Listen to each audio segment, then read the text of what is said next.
Washington and Tel Aviv are intensifying their threats against Iran. In your opinion, does Israel have a precise national interest in weakening, or destroying, numerous Arab neighbors, and to what degree does it succeed in orienting U.S. policy towards new aggression in the Middle East? My position is, and I have written an article about it, that the war in Iraq was not a war for oil, but was a war conceived by the neocons and the pro-Israeli lobby in the United States to benefit Israel, and to elevate Israel to a very important position in the Middle East, as a part of a plan to achieve overall U.S. global control. This is what was called for in the document of the Project for a New American Century, or PNAC. And even though a number of prominent people, politicians as well as military people, have said that this was a war for Israel, the anti-war movement will not consider that at all. And right at this moment, the only segment of the American society that is pushing the U.S. administration to confront Iran, happens to be the Jewish establishment or the lobby, whose main focus for months, groups like AIPAC, the American Israel Public Affairs Committee, but also other Jewish organizations, has been to prevent Iran from getting nuclear weapons. The left and the anti-war movement are so focused on blaming everything on U.S. imperialism on one hand, and avoiding the provoking of what they fear will be anti-Semitism on the other, that they have gone further from putting any blame on Israel than have elements of the mainstream. And so, having paid no price for pushing the U.S. into the war in Iraq, and not only this war, but the first Gulf War, they are preparing to do the same with Iran. There is no lobby like it. My position is, and I have written an article about it, that the war in Iraq was not a war for oil, but was a war conceived by the neocons and the pro-Israeli lobby in the United States to benefit Israel, and to elevate Israel to a very important position in the Middle East, as a part of a plan to achieve overall U.S. global control. This is what was called for in the document of the Project for a New American Century, or PNAC. And even though a number of prominent people, politicians as well as military people, have said that this was a war for Israel, the anti-war movement will not consider that at all. And right at this moment, the only segment of the American society that is pushing the U.S. administration to confront Iran, happens to be the Jewish establishment or the lobby, whose main focus for months, groups like AIPAC, the American Israel Public Affairs Committee, but also other Jewish organizations, has been to prevent Iran from getting nuclear weapons. The left and the anti-war movement are so focused on blaming everything on U.S. imperialism on one hand, and avoiding the provoking of what they fear will be anti-Semitism on the other, that they have gone further from putting any blame on Israel than have elements of the mainstream. And so, having paid no price for pushing the U.S. into the war in Iraq, and not only this war, but the first Gulf War, they are preparing to do the same with Iran. There is no lobby like it. My position is, and I have written an article about it, that the war in Iraq was not a war for oil, but was a war conceived by the neocons and the pro-Israeli lobby in the United States to benefit Israel, and to elevate Israel to a very important position in the Middle East, as a part of a plan to achieve overall U.S. global control. This is what was called for in the document of the Project for a New American Century, or PNAC. And even though a number of prominent people, politicians as well as military people, have said that this was a war for Israel, the anti-war movement will not consider that at all. And right at this moment, the only segment of the American society that is pushing the U.S. administration to confront Iran, happens to be the Jewish establishment or the lobby, whose main focus for months, groups like AIPAC, the American Israel Public Affairs Committee, but also other Jewish organizations, has been to prevent Iran from getting nuclear weapons. The left and the anti-war movement are so focused on blaming everything on U.S. imperialism on one hand, and avoiding the provoking of what they fear will be anti-Semitism on the other, that they have gone further from putting any blame on Israel than have elements of the mainstream. And so, having paid no price for pushing the U.S. into the war in Iraq, and not only this war, but the first Gulf War, they are preparing to do the same with Iran. There is no lobby like it.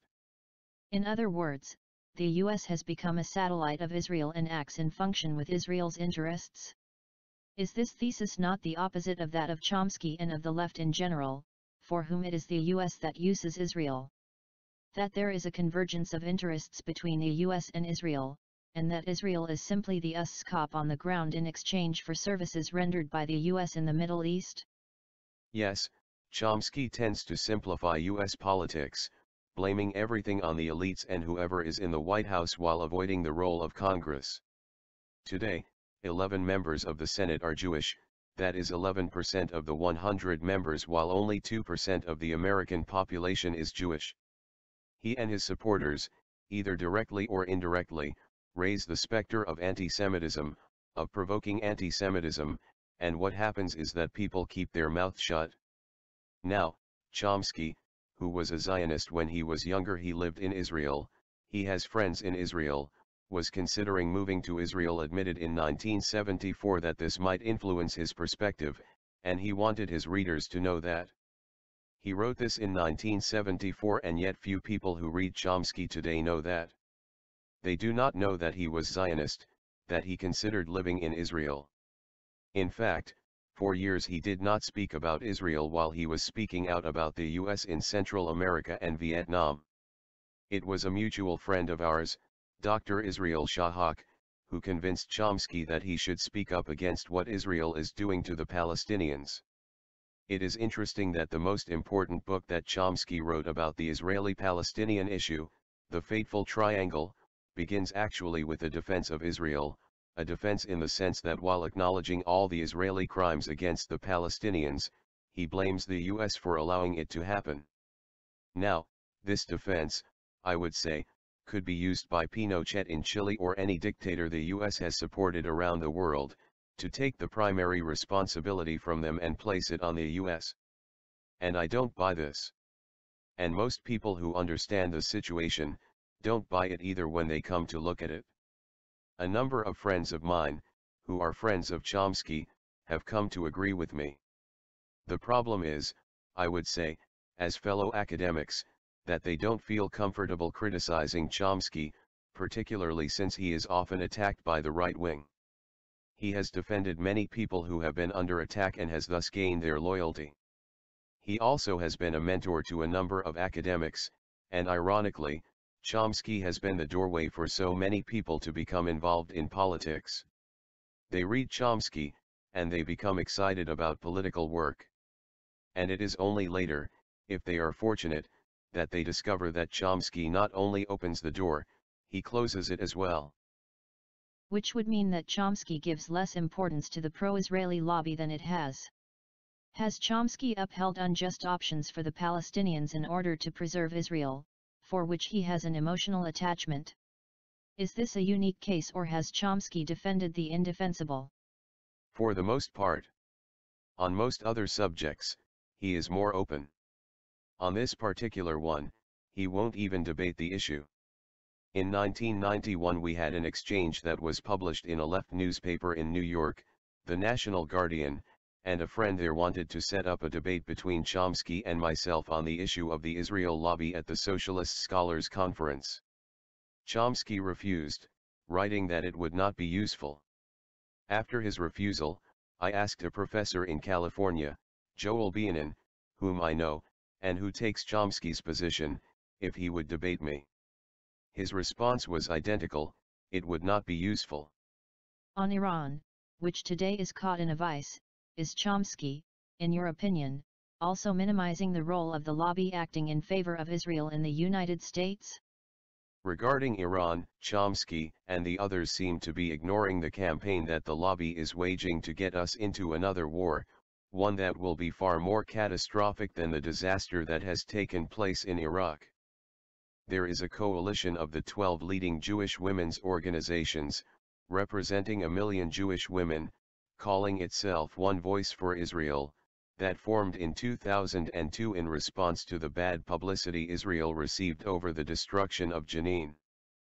Each year, in what it calls Take 5, it gets its members to call the White House at the same time and then on another day, to do the same to Congress. Each time they have done it, they have tied up the Capitol switchboard. It is one of the ways in which they show their power. This coming February 22, they will be phoning President Bush to express their opinion on what he should do about Iran, and its development of nuclear energy or weapons. This a kind of operation that goes on all the time, but it is not even an issue or even known about by the anti-war movement, or by the left, and Professor Chomsky has written to me and others that he is not interested in the issue. When 2 years ago, the same person who invited him to have a debate with me in 1991, asked Chomsky again if he would do it, he refused, dismissing my preoccupation with the lobby. He also writes that he refuses to read the article that I wrote about him. This is hardly the response of an intellectual. I find it interesting that he is willing to debate Alan Dershowitz, because that is fairly easy, but he won't debate someone on the left or at least on this issue. And that is where the debate should take place. Do you think that other countries have their equivalent of AIPAC? AIPAC is very unusual because while it is a registered lobby for Israel, it does not have to register as a foreign lobby. And that gives it a unique situation in the country.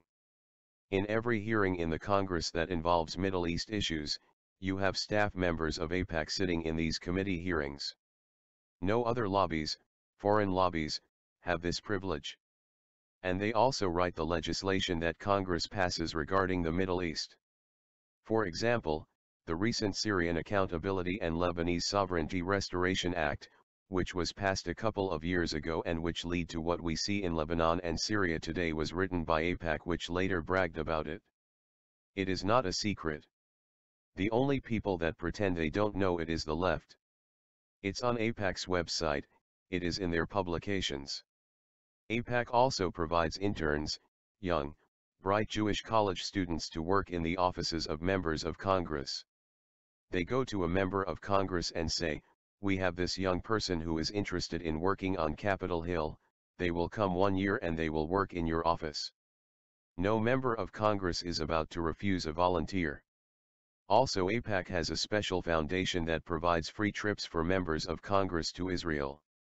Last year over 100 members of Congress went to Israel, on a free trip, paid for by this foundation.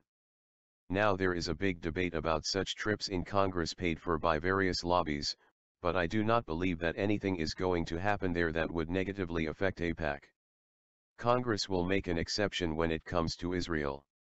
What is interesting is we have a country to the south of us called Mexico. Mexico is far more important to the United States, to our economy, and also there are many more people of Mexican American extraction than Jews. There are thousands of Mexicans and Mexican Americans who work here and are responsible for growing and picking the farm produce in the United States. And yet we don't have congressional delegations going to Mexico, we don't have Congress talking about the importance of Mexico.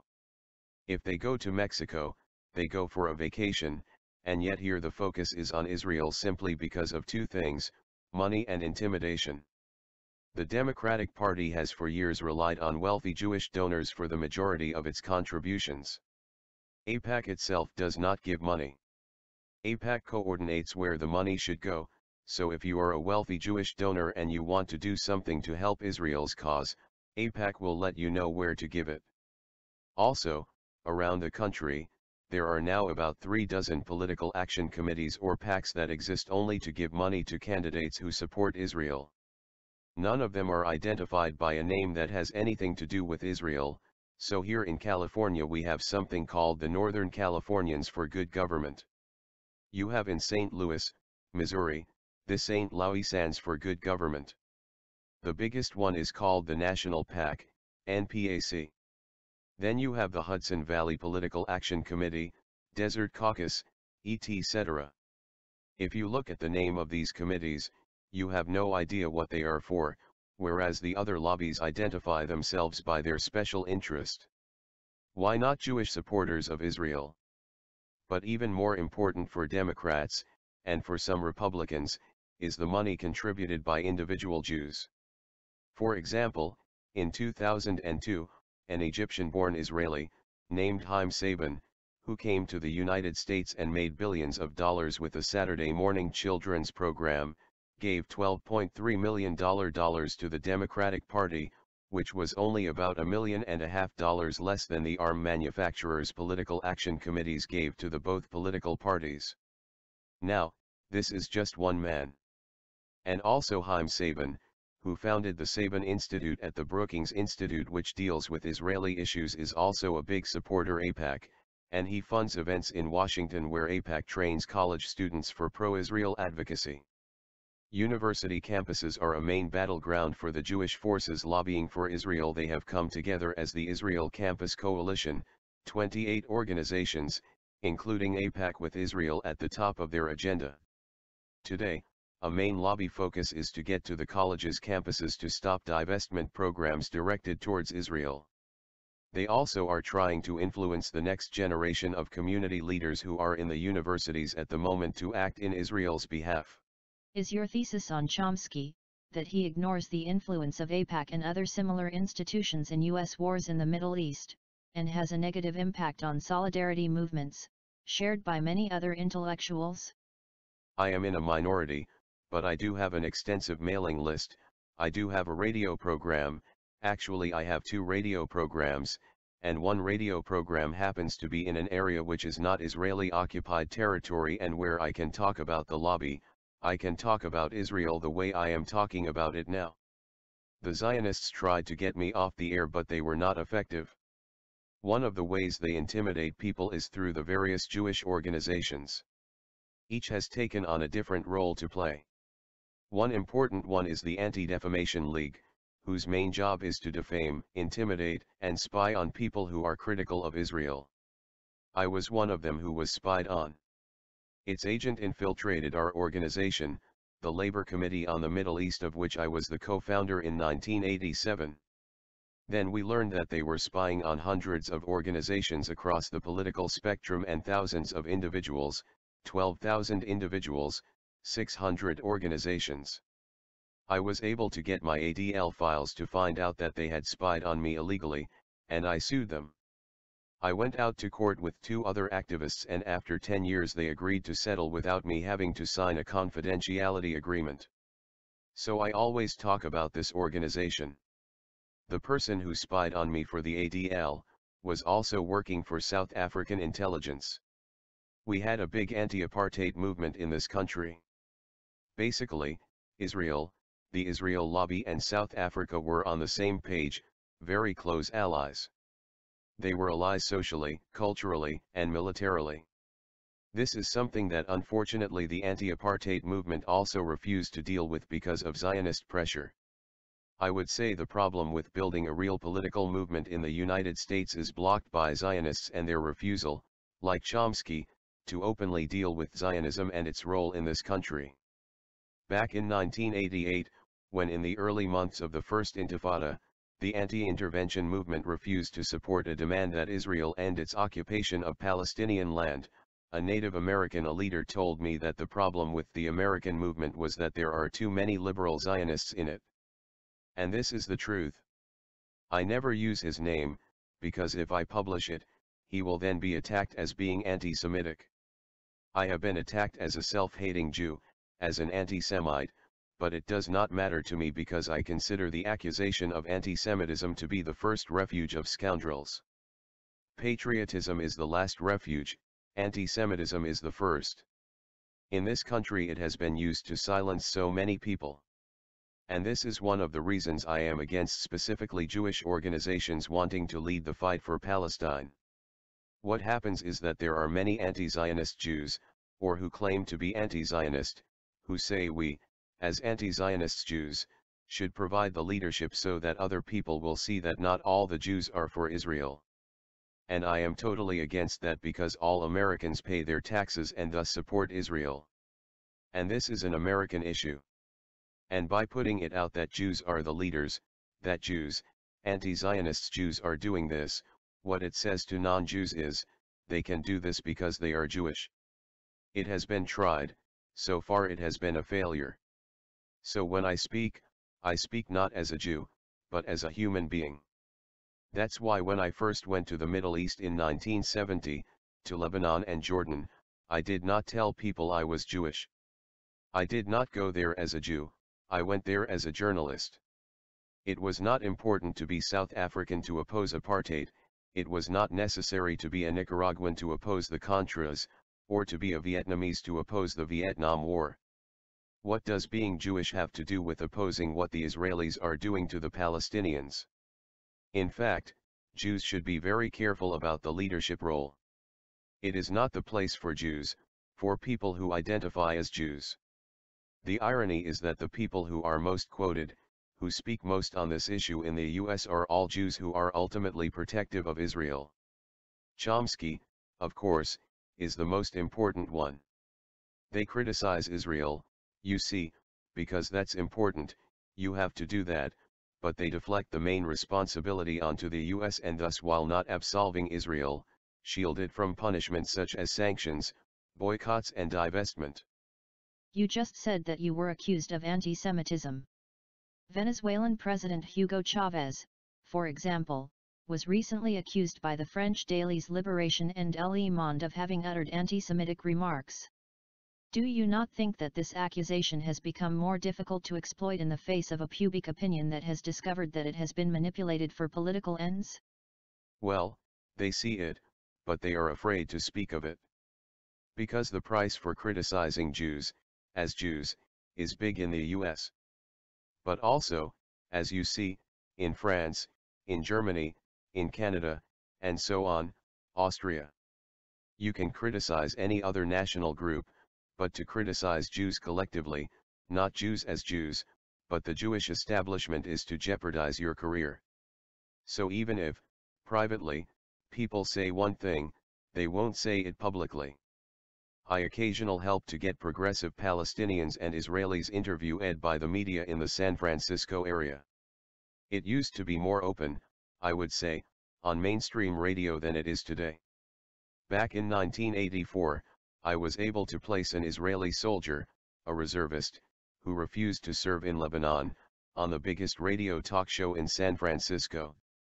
He told the truth about the Lebanon war, that the Palestinians were not shelling Lebanon, and in second hour of the program, which was broadcast to a national audience, someone, with a strong accent, called and asked who is responsible for putting this communist on the air. The talk show host said that he was, but in fact it was the producer who had arranged for my friend to be on the air. Very soon afterward, that talk show host, who was the most popular radio programmer in San Francisco, was replaced by a Zionist who is there to this day and who is such a Zionist that every year, when they have an Israeli Day celebration in San Francisco, he is the master of ceremonies. On the airwaves, on the major networks, you will find either among the owners or the more important decision-making positions, people who are clearly Zionists. The head of CBS News, Leslie Moonves, for example, is the great-nephew of David Ben-Gurion. Most people cannot or don't want to believe it when I speak of Jewish influence in the media. I read the Jewish press, and they have information on that subject that does not get published in the mainstream press. This is basically where I get most of my information, and I have found it to be credible. One paper that is particularly useful is The Forward, a Jewish weekly that is like the Wall Street Journal for Jews, because it has a lot of good information that you don't find in any other publication. What is most interesting is that most of the people I know, who are fighting for the Palestinians in the US, never read the Jewish press. And to me, if you don't do that, you are not serious. Because we cannot do anything in this country about what is happening in Palestine directly. But what we can do in the United States is work to weaken Israel's support here, to expose the Israel lobby and undermine Israel's position in the United States. When we weaken Israel's support, we strengthen the Palestinian position. Aren't a number of people, touched by the misery of the Palestinians and the Iraqis, more and more conscious that the media lies? Well, of course, the newspapers are lying, but while there is more information on the internet, that, too, even from our side, is not always reliable, and we have to be careful not just to believe something we read there because it is what we want to believe. The Bay Area used to have 7 or 8 newspapers. Now there are barely 2.5. And they have become more like English tabloids, they are competing with television. Unlike Europe, the quality of television here is very poor, and people have become addicted to it. And they are also addicted to portable musical instruments like CD and MP3 players, and now there is the iPod. It is not very promising, and also the political arena here doesn't give much opportunity to play. We have two parties that, essentially, are the same, two wings of the capitalist party. One pacifies the people, that's the Democrats, and the other eliminates them, that's the Republicans. They argue or pretend to about domestic issues, but when it comes to Israel they lock arms together. So for example, you may have women in Congress fighting for the right to have an abortion. They join with the most right-wing, anti-women members of Congress in the Senate when it comes to supporting Israel. This is never commented on or discussed within the left. It is very depressing because I don't see much change, although there were a couple of protests at local AIPAC meetings, but there is no clear connection made between the lobby and Congress and what is going on in Israel-Palestine. And I don't see much improvement taking place. So, I cannot even say what can happen that will change it. At some point, there will be a change. I don't know how it's going to come around, how it's going to come about. But I don't see at the moment any bright prospect for the future. If the orientation of the media doesn't change, and if the influence of the pro-Israeli lobby continues apace in the states without ever being denounced by the left, don't you think that will give Israel a free hand to continue to foment wars against Iran, Syria, and Palestine? The neocons, who are almost exclusively Jewish, and the Israel lobby got the US into the war in Iraq. The father of the president, the first George Bush, was against it, the oil companies were against it. And despite the fact that the war is going so badly, they did not have to pay a political price because only a few isolated columnists, and but a few from the left, and none representing the anti-war movement in this country, wrote articles about that. So now, the same forces are now pushing for a US confrontation with Iran, although I don't think that will happen, simply because the United States is bogged down in Iraq. Besides, should the US attack Iran, the troops that the US has trained in Iraq, who are very pro-Iranian and connected to the two parties, the Suri and the Dawa, that were founded in Iran in 1982 and fought on the side of Iran against Saddam, will certainly respond, and Iraq will explode even more than it already has. That is why I don't think the US is going to do it, even though everybody over here seems to think so. But if the US does attack Iran, that is the ultimate proof that the Zionist lobby has total control over US policy, and I don't think it is at that point now. What is happening is interesting. Bush is weak at the moment, Republicans are deserting him, he has lost votes in Congress, he will get his Supreme Court Justice, Alito, approved, but AIPAC has criticized him for being soft on Iran. AIPAC has criticized him publicly for not pushing Iran before the Security Council, even though AIPAC knows that if the US brought Iran before the Security Council they will not get the vote against Iran. There is considerable speculation that Israel will attack Iran, even if the US is hesitant, because this is an election year and Israel knows and the lobby knows that anything Israel does at such times will be applauded by Congress, and we may end up with the same result in Iraq. It's interesting that newspapers note, as do newscasters on the air, that no criticism is likely to be made of Israel by the President or members of Congress during an election year, but they never explain why. The left, led by Chomsky, pretends to be unaware that the question even exists. The irony is, if you read the mainstream press, you will find more about what is going on in terms of the lobby, than if you read the left press, such as it is. The newspaper, the Forward, is a more important newspaper to read because it tells what's going on with the lobby, and more recently the investigation into AIPAC, which the left, again, pays no attention to. Others ask, if AIPAC is so strong, why would they investigate AIPAC? My response is there are people in Washington, in the intelligence department, in the intelligence agencies who, for their own reasons, are very much worried about the Israelization of US foreign policy. And these people in Washington, or people who used to work in Washington, have had a long-term fight against the Israel lobby. The left, again, is not a participant in this, unfortunately. And this is why you have people who know what Israel is doing in Washington, what the lobby is doing in Washington, and they want to stop it. To come back to that which separates you from Chomsky on the Palestinian question, could we say that you want the Palestinians to win while Chomsky doesn't want the Israelis to lose? I wouldn't put it exactly that way, but I do believe that the Palestinians have the priority to decide what happens in Israel and Palestine, and that Chomsky is more concerned about the future of Israel and the welfare of Jews. He opposes a one-state solution, and I believe single state is the only answer, but I don't argue here for that because we are not the ones to determine that. But I do give the priority to the Palestinians and he gives it to the Israelis. And that's the difference between us. To come back to that which separates you from Chomsky on the Palestinian question, could we say that you want the Palestinians to win while Chomsky doesn't want the Israelis to lose? I wouldn't put it exactly that way, but I do believe that the Palestinians have the priority to decide what happens in Israel and Palestine, and that Chomsky is more concerned about the future of Israel and the welfare of Jews. He opposes a one-state solution, and I believe single state is the only answer, but I don't argue here for that because we are not the ones to determine that. But I do give the priority to the Palestinians and he gives it to the Israelis. And that's the difference between us.